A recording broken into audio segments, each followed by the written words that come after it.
5 തലമുറകളായി നിങ്ങൾക്കൊപ്പം PRS hospital. നമസ്കാരം. 2024-25 ലോകബാങ്കിന്റെയും SBIയുടെയും സ്റ്റേറ്റ് ബാങ്ക് ഓഫ് ഇന്ത്യയുടെയും റിപ്പോർട്ടുകൾ പ്രകാരം ഇന്ത്യയിൽ അതിദാരിദ്ര്യരുടെ എണ്ണം കുറഞ്ഞു വരികയാണ്. 2011-12 വർഷത്തിൽ അത് 27% ഉണ്ടായിരുന്നു. നമ്മുടെ ആകെ ജനസംഖ്യയുടെ 27.12% ഉണ്ടായിരുന്നുവെങ്കിൽ, അതായത് 34.44 കോടി ജനങ്ങൾ ഉണ്ടായിരുന്നുവെങ്കിൽ, അത് 22-23 ആകുമ്പോൾ 5%-ആയി കുറഞ്ഞു. അതായത്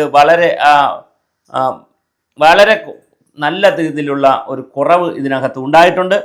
അപ്പോൾ തീർച്ചയായിട്ടും അതിദരിദ്രരുടെ എണ്ണം വളരെ കുറഞ്ഞിട്ടുണ്ടെന്നാണ് പറയുന്നത്. SBIയുടെ കണക്കനുസരിച്ച് അത് ലോകബാങ്കിൻ്റെ കണക്കനുസരിച്ച് 5.2% SBIയുടെ കണക്കനുസരിച്ച് 4.6%-ആയി അത് കുറഞ്ഞിട്ടുണ്ട്. അപ്പോൾ ആ തരത്തിൽ വളരെയധികം കുറഞ്ഞിട്ടുണ്ട് എന്നുള്ളതാണ് പറയുന്നത്. ഇപ്പോൾ ഒരു 7.52 കോടി ആളുകൾക്കാണ് അതിദാരിദ്ര്യരുടെ താഴെയുള്ളത്. എന്താണ് ഈ അതിദരിദ്രത അല്ലെങ്കിൽ പട്ടിണി പാവങ്ങളുടെ കണക്കെടുക്കുന്നതെന്ന് നോക്കാം. ഏകദേശം 2024 SBIയുടെ കണക്കനുസരിച്ച് ഞാൻ പറഞ്ഞു 125 ദശലക്ഷത്തോളം ആഗോളതലത്തിൽ തന്നെ പട്ടിണി കുറഞ്ഞിട്ടുണ്ട്. നീതി ആയോഗിൻ്റെ കണക്കനുസരിച്ചും നമ്മുടെ പട്ടിണിയുടെ ദാരിദ്ര്യത്തിൻ്റെ അളവ് കുറഞ്ഞിട്ടുണ്ട്. ഇത് കണക്കാക്കുന്നത് പ്രതിമാസത്തിന് ഓരോരുത്തരുടെയും ഗാർഹികമായ ചെലവുകളെ അടിസ്ഥാനമാക്കിയിട്ടാണ്. അത് നേരത്തെ ആയിരുന്നെങ്കിൽ 2011-12 കാലഘട്ടത്തിൽ ഗ്രാമങ്ങളിൽ 1430 രൂപയാണ് പ്രതിമാസം ഒരു കുടുംബത്തിന് ചിലവഴിക്കാൻ കിട്ടുന്നത്. നഗരത്തിലാണെങ്കിൽ 2630 രൂപയായിരുന്നു. അത് 23-24 ആകുമ്പോൾ 10 വർഷം കഴിയുമ്പോൾ ഗ്രാമത്തിൽ 4122 രൂപയും നഗരത്തിൽ 6996 രൂപയുമായി മാറുന്നുണ്ട്. അപ്പോൾ അത്തരത്തിലൊരു വർധനവ് അവരുടെ കുടുംബ ചെലവ് ചെയ്യാനായിട്ട് അവർക്ക് തുക കൂടുതൽ കിട്ടുന്നുണ്ട്. എങ്ങനെയാണ് ഇത് കിട്ടുന്നതെന്ന് ചോദിച്ചാൽ, ഒരു രാജ്യത്ത് ജനങ്ങളുടെ പ്രതിശീർഷ വരുമാനവും ആളോഹരി വരുമാനവും ഒക്കെ കൂടുന്നത്, അല്ലെങ്കിൽ ഗാർഹിക ചെലവിന് ആവശ്യമായ തുക കിട്ടുന്നത് ആ രാജ്യത്ത് നടപ്പിലാക്കുന്ന ക്ഷേമ പ്രവർത്തനങ്ങളിലൂടെയാണ്. UPA ഗവൺമെന്റിന്റെ കാലത്ത് ആരംഭിച്ചതാണെങ്കിലും തൊഴിലുറപ്പ് പദ്ധതിയുടെ സംവിധാനത്തിൽ കാലാകാലങ്ങളിൽ വന്നിട്ടുള്ള തൊഴിൽ ധാരാളമായി കൊടുക്കുന്നതും 100 ദിവസം എന്നുള്ള കണക്കിൽ തൊഴിൽ കൊടുക്കുന്നതും, അതുപോലെ തന്നെ ധാരാളം പണം അവരുടെ പട്ടിണി പാവങ്ങളുടെ അക്കൗണ്ടിലേക്ക് ചെല്ലുന്നതും ഡയറക്റ്റായിട്ട് ചെല്ലുന്നതുമായിട്ടുള്ള ഒരുപാട് പരിഷ്കാരങ്ങളൊക്കെ വന്നതിൻ്റെ ഫലമായിട്ടാണ് ഒരു കാര്യം. അതുപോലെ തന്നെ രാജ്യത്ത് നടപ്പിലാക്കുന്ന മറ്റ് ഘടകങ്ങളുണ്ട്. വീട് വെച്ച് കൊടുക്കുന്നതും, അതുപോലെ തന്നെ ഗ്യാസ് കൊടുക്കുന്ന കാര്യങ്ങൾ, മറ്റ് ബാങ്ക് അക്കൗണ്ടുമായി ലിങ്ക് ചെയ്യുന്ന കാര്യങ്ങൾ, ഡിജിറ്റൽ മണി ഇടപാടുകൾ, അങ്ങനെ ഒരുപാട് ഘടകങ്ങളിലൂടെ പാവപ്പെട്ടവരുടെ ദരിദ്രരുടെ ജോലിഭാരവും സമയവും അധ്വാനവും ഒക്കെ കുറയ്ക്കുവാൻ, സമയം കിട്ടുകയും ജോലിഭാരം അധ്വാനമൊക്കെ കുറയ്ക്കാൻ കഴിയുകയും ചെയ്യുന്ന പരിഷ്കാരങ്ങളിലൂടെയും സ്ഥിരമായ കൃത്യമായ ഡേറ്റയിലൂടെയും ഒക്കെയാണ് ഇതിങ്ങനെ നടത്താൻ കഴിഞ്ഞിട്ടുണ്ടെന്നുള്ളത്. സാമ്പത്തിക പരിഷ്കാരങ്ങൾ നമ്മുടെ രാജ്യത്ത് നടപ്പിലാക്കിയിട്ടുള്ള അത് മൻമോഹൻ സിംഗിന്റെ കാലം മുതൽ, UPA ഗവൺമെന്റിന്റെ കാലം മുതൽ നടപ്പിലാക്കി വരുന്ന സാമ്പത്തിക പരിഷ്കാരങ്ങളുടെ ഗുണഫലങ്ങൾ കിട്ടിത്തുടങ്ങിയത് ഇപ്പോഴാണെന്നുള്ളൊരു വാദവുമുണ്ട്.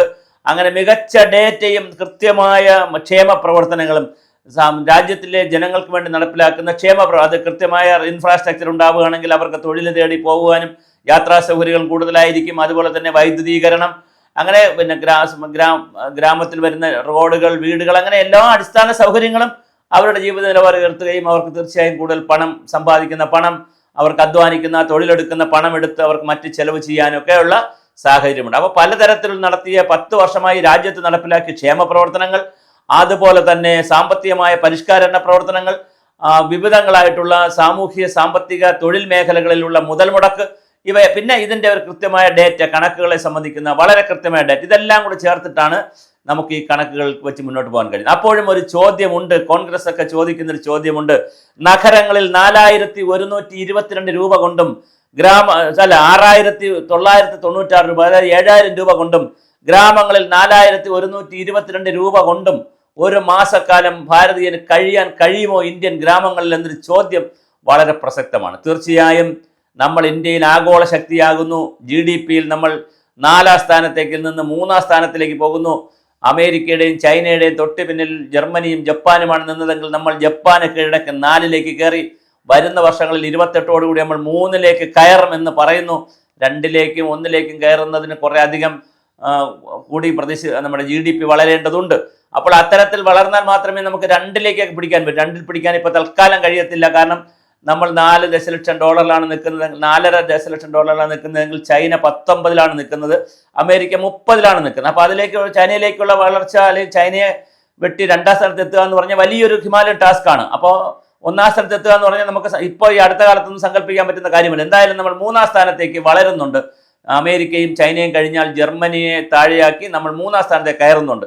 ഒരു വശത്ത് നമ്മുടെ സാമ്പത്തിക പരിഷ്കാരങ്ങൾ കൊണ്ട് നമ്മൾ മുന്നോട്ട് പോകുമ്പോൾ, സൈനിക ശക്തിയായി നമ്മൾ മാറുമ്പോൾ, അതുപോലെ തന്നെ പരിഷ്കാരങ്ങളൊക്കെ നടപ്പിലാക്കുമ്പോൾ, റെയിൽവേ കണക്ടിവിറ്റിയുടെ കാര്യത്തിൽ, റോഡിന്റെ കണക്ടിവിറ്റിയുടെ കാര്യത്തിൽ, ഇൻഫ്രാസ്ട്രക്ചർ ഉണ്ടാക്കുന്ന കാര്യത്തിൽ, ഡിജിറ്റൽ ഇന്ത്യ ആക്കുന്നതിൽ, മേക്ക് ഇൻ ഇന്ത്യ ആക്കുന്നതിലൊക്കെ നമ്മൾ മുന്നോട്ട് പോകുമ്പോഴും കോൺഗ്രസ് ഉയർത്തുന്ന ഈ വാദം, ഈ വിമർശനം നമ്മൾ ഉൾക്കൊള്ളാതെ കാണാതെ പോകാനാകില്ല. ഇന്ത്യയിലെ 7.5 കോടി ജനങ്ങൾ ഇപ്പോഴും പട്ടിണിയിലും ദാരിദ്ര്യത്തിലും, ഈ പറഞ്ഞ പോലെ 4122 രൂപ കിട്ടാത്ത ഗ്രാമങ്ങളിലുള്ള ജനങ്ങളും, അല്ലെങ്കിൽ നഗരങ്ങളിലെ ചേരികളിൽ 6996 7,000 രൂപ കിട്ടാത്ത പാവങ്ങളുമുള്ള 7 കോടി എന്ന് പറഞ്ഞാൽ കേരളത്തിന്റെ ഏകദേശം 3.5 കോടിയാണ്. കേരളത്തിന്റെ ജനസംഖ്യയിൽ ഒരു 2 കേരളത്തിന് തുല്യമായ ജനങ്ങൾ ഇപ്പോഴും അതിദരിദ്രരായി ഭാരതത്തിൽ ഉണ്ട് എന്നുള്ളത് വളരെ ഗൗരവതരമായ ഒരു കാര്യമാണ്. ഒരുപക്ഷെ അവർക്കും അവരുടെ ദാരിദ്ര്യത്തിൽ നിന്നുള്ള മോചനം വളരെ താമസിയാതെ കിട്ടും. അതോടൊപ്പം തന്നെ വളരെ ശ്രദ്ധിക്കേണ്ട കാര്യമാണ് കോൺഗ്രസിന്റെയും പ്രതിപക്ഷത്തിന്റെയും വിമർശനം. അതും നാം ഉൾക്കൊള്ളേണ്ടതാണ്. തീർച്ചയായും ഇത്തര പോരാ. അവരുടെ ദാരിദ്ര്യത്തിന്റെ തോത്, അവർക്ക് കിട്ടുന്ന പ്രതിമാസ ഗാർഹിക ചെലവിനുള്ള തോത്, അത് 10,000 രൂപയ്ക്കും 15,000 രൂപയ്ക്കും ഒക്കെ മുകളിൽ കിട്ടേണ്ടതാണ്. തീർച്ചയായിട്ടും ആ നിലയിൽ കിട്ടുമെന്ന് നമുക്ക് പ്രതീക്ഷിക്കാം. നമ്മൾ സാമ്പത്തിക വളർച്ചയുടെ പാതയിലാണ്, ആദ്യ ദരിദ്രരെ കുറയ്ക്കുന്ന വഴിയിലാണ്. എന്തായാലും ഈ രീതിയിൽ മുന്നോട്ട് പോയാൽ നമുക്ക് വളരെയധികം മുന്നേറാൻ കഴിയുമെന്നാണ് ലോകബാങ്കും SBI അടക്കമുള്ള സാമ്പത്തിക ശക്തികൾ പറയുന്നത്, അല്ലെങ്കിൽ സാമ്പത്തിക സ്ഥാപനങ്ങൾ പറയുന്നത്. തീർച്ചയായും നമുക്ക് നോക്കാം. ഏതൊരു ചെറിയ മാറ്റവും നമുക്ക് ശുഭവിശേഷമായി കണക്കാക്കാം. എന്തായാലും 27 കോടി ആളുകൾക്കെങ്കിലും ഇതിൻ്റെ ആശ്രയം അല്ലെങ്കിൽ ആശ്വാസം കിട്ടി എന്നുള്ളത് വലിയ വാർത്തയാണ്.